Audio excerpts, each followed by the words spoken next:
In this video, I will show you how to factory reset Philips TV back to original settings. But before we get started with the video, please don't forget to check out the links in the description for bonuses and resources we share with our viewers. So to get started, the first thing that you'll need to do is to make sure your remote control is in TV mode by pressing select button repeated until TV lights up green. Now, using your remote, press the menu button and then press the cursor down to select settings. Press cursor right twice. Press the cursor down to select reset AV settings.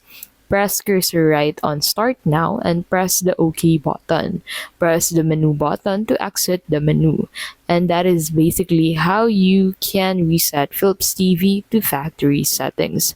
If this video was helpful, please don't forget to give this video a like, subscribe to the channel, and don't forget to check out the links in the description for bonuses and resources we share with our viewers.